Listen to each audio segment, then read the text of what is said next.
Muy buenas noches, ¿cómo están? Estamos en esta transmisión especial de los jueves de lectura de premios Nobel de Literatura aquí por Malcitados.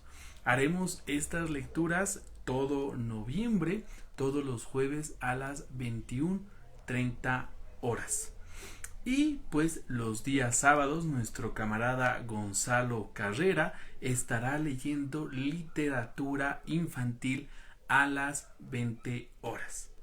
Sin más, el menú que les traigo hoy en día comienza con este hermoso libro de Alexander Solzhenitsyn, Archipiélago Gulag, que son 3 tomos, este fabuloso escrito de memorias de este lugar en donde se llevaban a los disidentes en la Unión Rusa Soviética Socialista.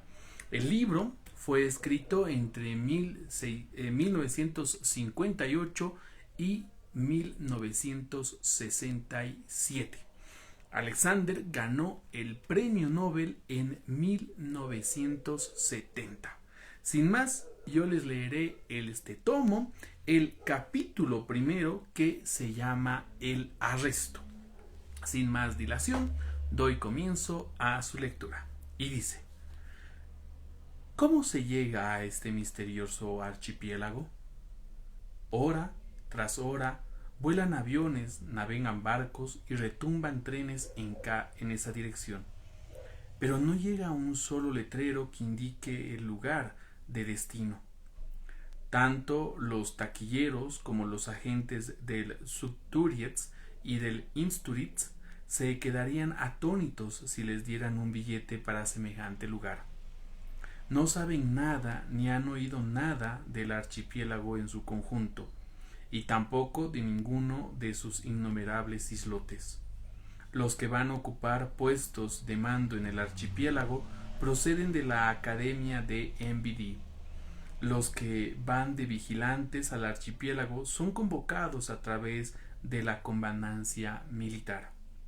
Y los que van ahí a morir, como usted y yo, mi querido lector, deben pasar forzosa y exclusivamente por el arresto. El arresto. ¿Hará falta decir que parte nuestra vida en dos? ¿Qué se abate sobre nosotros como un rayo? ¿Qué representa un duro trauma espiritual que no todos son capaces de asimilar y que a menudo conduce a la locura? El universo tiene tantos centros como seres vivos hay en él. Cada uno de nosotros es un centro del universo, y el cosmos se desmorona cuando le dicen a uno entre dientes: queda usted detenido. Si alguien como usted está detenido, ¿no será que ha habido un cataclismo? ¿Habrá quedado algo en pie? Con el cerebro en blanco, incapaz de abarcar tales evoluciones del cosmos, a todos, del más simple al más despierto, no se nos ocurre en ese instante, pese a nuestra experiencia de la vida, más que balbucear: ¿yo? ¿Por qué? Pregunta repetida millones y millones de veces antes de que le hagamos nosotros, y que nunca ha obtenido respuesta. Una detención es un tránsito impresionante, un cambio que nos transpone de un estado a otro.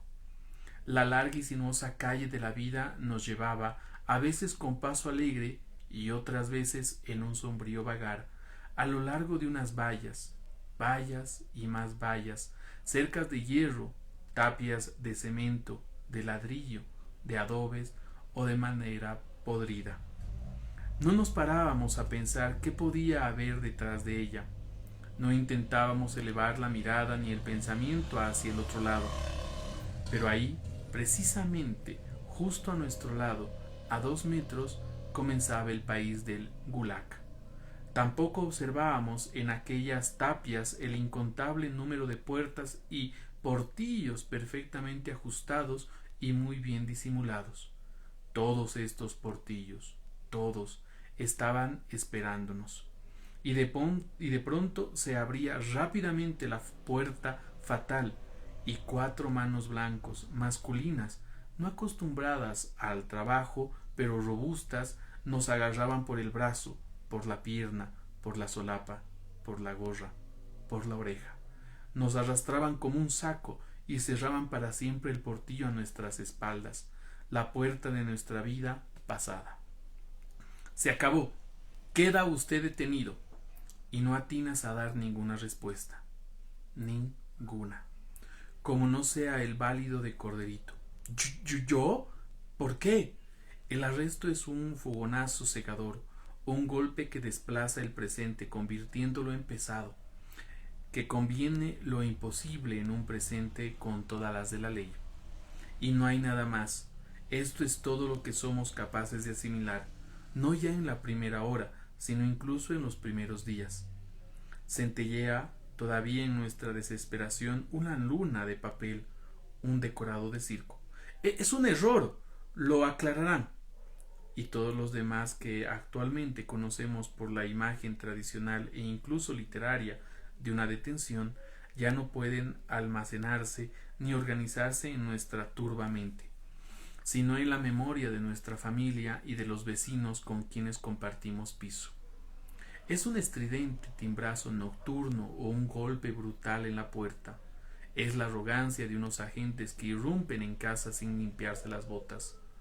Es el asustado y anonado testigo que permanece a sus espaldas. ¿Para qué traen siempre a un testigo?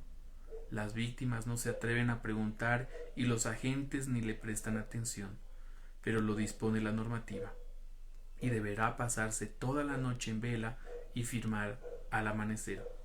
También para el testigo, arrancado de la cama, es un suplicio, noche tras noche de arriba abajo, colaborando en el arresto de vecinos y conocidos. El arresto tradicional son también las manos temblorosas que preparaban las cosas del detenido, las mudas de ropa interior, el pedazo de jabón, algo de comida, y nadie sabe qué es preciso llevarse, qué está permitido y qué ropa es la más conveniente, y los agentes meten prisa e interrumpen. No necesita nada, ahí le darán de comer, ahí no hace frío.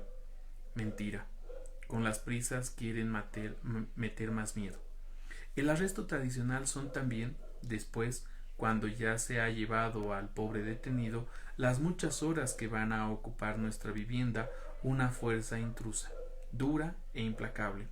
Romper, desgarrar, sacar y arrancar de la pared, arrojar el suelo desde los armarios y las mesas, sacudir, desparramar, despedazar, montones de desechos en el suelo, crujidos, bajo las botas. Durante un registro no hay nada sagrado.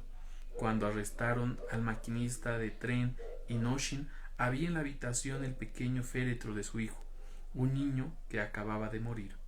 Los juristas arrojaron al niño del ataúd y revolvieron también ahí, y sacan violentamente a los enfermos de sus camas y desenrollan los vendajes. Durante un registro no hay nada que esté fuera de lugar. A Chedbehurin, un aficionado a las antigüedades, le incrustaron ukases sacaristas, ukases tantas hojas, entre ellas el ukase del fin de la guerra contra Napoleón, el de la formación de la Santa Alianza y plegarias contra del cólera de 1830.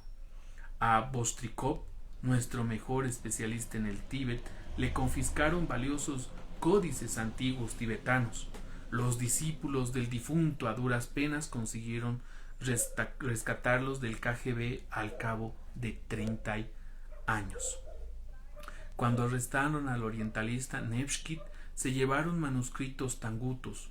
25 años después le fue concedido el premio Lenin a título póstumo por haberlos descifrado. A Carver lo despojaron del archivo sobre los Ostiaks del Yenisei, le prohibieron el alfabeto y la escritura que había inventado, y ese pueblo se quedó sin escritura. Sería muy largo describir todo esto en lenguaje académico, pero el pueblo habla de los registros de la siguiente manera: buscan lo que no hay. Todo lo que les quitan quedaba requisado y a veces obligaban al propio detenido a que lo llevara a cuestas, como Nina Alexandrova Palskaya, que cargó sobre sus espaldas un saco con documentos y cartas de un difunto marido, hombre muy laborioso, un gran ingeniero ruso, hasta sus fauces para siempre sin regreso. Tras el arresto, los que quedan se enfrentan a una interminable vida, vacía y revuelta, y el intento de hacerle llegar paquetes al detenido, pero en todas las ventanillas les ladran: este no figura aquí, no existe. En los peores días de Leningrado había que pasar 5 días apretujado en la cola para llegar a la ventanilla, y sólo quizás al cabo de medio año o de un año el propio detenido dejaba oír su voz, o bien te espetaban: sin derecho a correspondencia. Y eso quería decir para siempre: sin derecho a correspondencia significaba casi con toda seguridad que lo habían fusilado. En una palabra, vivimos en unas condiciones tan atroces que un hombre desaparece sin dejar rastro, y sus personas más allegadas, su madre, su esposa, pasan años sin saber qué ha sido de él. Una verdad como un templo, ¿no? Pues lo escribió Lenin en 1910 en una nota necrológica acerca de Bushbukin. Pero dejemos claro una cosa: Bushbukin llegaba un convoy de armas para insurrección y con ellas lo fusilaron. Sabía a lo que se exponía, mas este no es el caso de los simples borregos, de nosotros. Así nos imaginamos nosotros el arresto. Ciertamente en nuestro país preferirán el arresto nocturno, como el que acabamos de describir, porque ofrecía considerables ventajas. Todos los ocupantes del piso estaban dominados por el horror desde el primer golpe en la puerta. El detenido era arrancado de la tibia cama, por lo que se entronaba enteramente en la indefensión del sueño y su razón aún estaba enturbiada. En un arresto nocturno los agentes disponían de superioridad de fuerzas. Llegaban varios hombres, armados, contra uno solo con los pantalones a medio abrochar. Durante los preparativos y el registro se tenía la seguridad de que en el portal no se congregaría una muchedumbre de posibles partidarios de la víctima. La lenta y gradual visita a una vivienda, luego a otra, mañana a una tercera y a una cuarta, ofrecía la posibilidad de utilizar de forma racional el personal operativo y de meter en la cárcel a una cantidad de ciudadanos varias veces superior al número de agentes que componían la plantilla. Otra de las ventajas de los arrestos nocturnos era que ni que los vecinos de la casa ni las calles de la ciudad podían ver a cuántos se habían llevado durante la noche. Aunque asustaban a los vecinos más cercanos, no era ningún acontecimiento para los que vivían más lejos, como si no existieran. Por aquel mismo asfalto que de noche recorrían los cuervos, pasaba el día la juventud con banderas y flores cantando alegres canciones. Sin embargo, los que recolectaban, aquellos cuya tarea consistía solo en arrestar a aquellos para quienes los horrores de los detenidos era una tediosa rutina, entendían la operación de detener de un modo mucho más amplio. Tenían una gran teoría. No vayan a creer, ingenuamente, que no la tenían. La ciencia de la detención es un párrafo importante del curso general de penitenciaría y se sustenta en una teoría social fundamental. Los arrestos se clasificaban según las modalidades: nocturnos y diurnos, en el domicilio, en el lugar de trabajo y en viaje, por primera vez o por segunda vez, individuales o en grupo. Los arrestos se distinguían por el grado de sorpresa requerida, por el nivel de resistencia que cabía esperar, aunque en decenas de millones de casos no se esperaba ninguna resistencia, porque no se daba. Las detenciones se diferenciaban también por la escrupulosidad del registro, por la necesidad o no de levantar inventario y confiscarlo todo, por el sellado de las habitaciones o viviendas, por la necesidad de detener a la esposa después que al marido, de enviar a los niños a un orfanato o bien el resto de la familia al desierto, o también a los ancianos a un campo penitenciario. Por otra parte, existe toda una ciencia del registro. En Alma Ata tuve ocasión de leer un folleto para quienes estudiaba derecho por correspondencia. El folleto se deshacía en elogios hacia los juristas, a quienes durante un registro no se les caen los anillos por revolver 2 toneladas de estiércol, 6 metros cúbicos de leña, 2 carretas llenas de heno, limpiar de nieve toda la zona aneja a la finca, arrancar los ladrillos de la estufa, vaciar los pozos negros, comprobar las tazas de los retretes, buscar en las casetas de los perros, en los gallineros, en los nidos de estornidos, agujerear los colchones, arrancar cataplasmas e incluso dientes metálicos para buscar un microfilm. Se recomendaba muy encarecidamente a los estudiantes que empezaran por cachear al detenido y que al terminar procedieran a un segundo cacheo, por si el detenido se había guardado algo que buscaba, y también que volviera de nuevo al mismo lugar, pero a otra hora del día, para practicar un nuevo registro. Ya lo ven, las detenciones varían en su forma. En cierta ocasión, Irma Mendel, una húngara, consiguió del Komintern 1926 2 entradas de primera fila para el teatro Bolshoi e inventó al juez Klegel, que le hacía la corte. Estuvieron haciendo manitas durante todo el espectáculo y después el juez se la llevó directamente a Lubyanka. Y si un florido día de junio de 1927 en Kubetkin Moz, un joven penitente hace subir a un coche de punto a Ana Sprignikova, una vedette de trenza rubia y cara redonda, que acababa de comprarse una pieza de tela azul marino. El cochero ya comprende de qué se trata y frunce el ceño. Sabe que los órganos nunca pagan los trayectos. Sabe que no se trata de una cita amorosa, sino que es también una detención, que torcerán inmediatamente hacia la Lubyanka y que se introducirá en las negras fauces del portal. Y sí, 22 primaveras más tarde, el capitán de segundo rango Boris Burkovsky, con su guerrera blanca y su aroma de agua de colonia cara, compra una tarta para una muchacha. No juréis que la tarta llegará a la moza, que no la registran con cuchillos y que no será introducida por el propio capitán en su primera celda. No, nunca se desdeñó en nuestro país ni la detención diurna ni la detención en viaje, ni la detención en medio de una bulliciosa multitud. Sin embargo, se realizaba discretamente. Y es curioso, las propias víctimas, de acuerdo con los agentes, se comportaban de modo más digno posible para no permitir que los vivos advirtieran la perdición del condenado.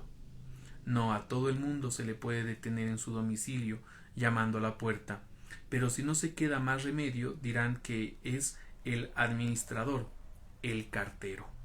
Ni tampoco se puede detener a cualquiera en su puesto de trabajo. Si el detenido está mal predispuesto, es más cómodo hacerlo fuera de su ambiente habitual, lejos de sus familiares, de sus compañeros de trabajo, de sus corregionarios, de sus escondrijos. No se le debe dar tiempo a destruir nada, a esconder cosas o entregárselas a otros. A los altos cargos militares o del partido les daban a veces un nuevo destino, ponían a su disposición un vagón de lujo y los detenían por el camino. Y se trata de un simple mortal al que aterrorizan las detenciones en masa y que lleva ya una semana soportando las miradas ceñudas de sus jefes. De pronto se le llama a la sección local del sindicato, donde, radiante, le ofrecen un patiovka para el balneario de Sochi. El borrego se enternece, o sea, que sus temores eran infundados. Da las gracias y parte exultante a casa para hacer las maletas. Faltan 2 horas para la salida del tren y regaña a su esposa que tarda una eternidad. ¡Ya estamos en la estación! Aún queda tiempo. En la sala de espera o en una tenderera donde venden cerveza lo llama un joven simpatiquísimo. ¿No me conocen? Piotr Ivanich. Piotr Ivanich se siente confuso. Creo que no, aunque el joven se prodiga en atenciones con la más benévola amistad. Bueno, pero como pues yo sí lo recuerdo, y se inclina con respeto ante la esposa de Piotr Ivanich. Perdone que le robe a su esposo por un minuto. La esposa consiente y el desconocido se lleva a Piotr confiadamente del brazo, para siempre o por 10 años. Acabo de leerles en este menú de Premio Nobel de Literatura, que será cada jueves a las 21:30 horas, este hermoso libro de Alexander Solzhenitsyn, Archipiélago Gulag, tomo 1 de 3 tomos. Para el próximo jueves les estaré leyendo a Octavio Paz, Sueños de Libertad, sus escritos políticos, y el día sábado a las 8 de la noche, como les decía al comienzo, nuestro camarada Gonzalo estará leyendo fragmentos de Johannes y el melocotón gigante. Sin más, que tengan muy buena noche y nos vemos de aquí a 7 días. Hasta luego.